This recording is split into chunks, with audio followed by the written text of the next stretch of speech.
jungle was still, too still, and in that uneasy silence, a lone parrot crouched in the shadows of a bamboo cage, heart pounding like a distant drum. High above, a sliver of dawn crept through the canopy, lighting the clearing where danger waited and watched. It had begun hours earlier, when the Fowler's nets fell across the treetops like storm clouds. Birds scattered in bursts of feathers and panic, but not this parrot, not the one now sitting quietly in the cage. He had been caught before he even understood the danger, scooped from his branch in a whirl of rope and leaves.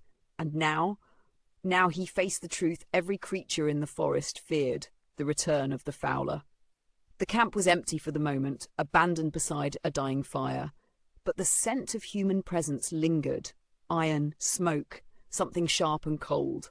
Other captured birds trembled in their cages, chirping soft, frightened notes that made the clearing feel even more suffocating.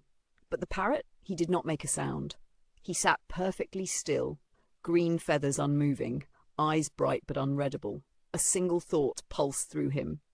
Silence is safety. Stillness is survival.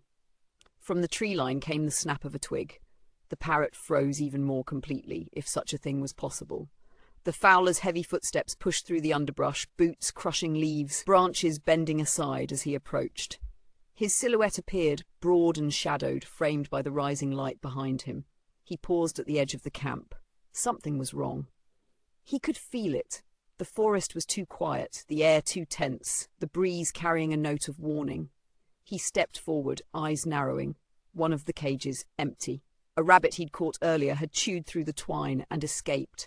The Fowler swore under his breath, frustration tightening his shoulders. He moved closer to the birds, checking ropes, tightening knots. One wrong sound, one frightened flutter, one panicked cry, and the parrot knew he might not survive the man's anger, but he stayed silent, silent as stone, silent as roots buried deep beneath the earth.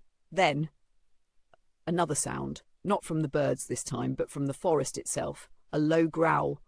The Fowler spun around as a striped shadow slipped between the trees. A predator, drawn by the struggling rabbit, by the scent of blood, by the Fowler's own disruptions to the balance of the forest. The man seized his bow in one frantic motion, backing away from the cages, attention fully swallowed by the threat emerging from the brush. The parrot watched as the tiger advanced, slow, deliberate, every movement a whisper of inevitability. The Fowler loosed a shaky arrow. It missed, and in the chaos that followed, branches cracking, claws raking, the fire pit scattering embers, the cages were jostled, overturned, thrown violently to the ground. The parrot's bamboo bars broke with a splintering snap. Freedom opened at his feet. Still the parrot did not cry out. Still he did not make a sound. He slipped quietly into the shadows, gliding between ferns, feathers, brushing air as lightly as a passing thought. Only when he reached a safe perch high in the canopy, far from the clearing, far from the Fowler, far from the tiger's roar, did he finally allow himself a breath, a deep, trembling breath of gratitude. And as sunlight warmed his wings, the parrot understood a truth he would remember for the rest of his days. Not all battles are won with strength or speed. Sometimes survival belongs to those who know when to be still, and when silence is the sharpest tool they have.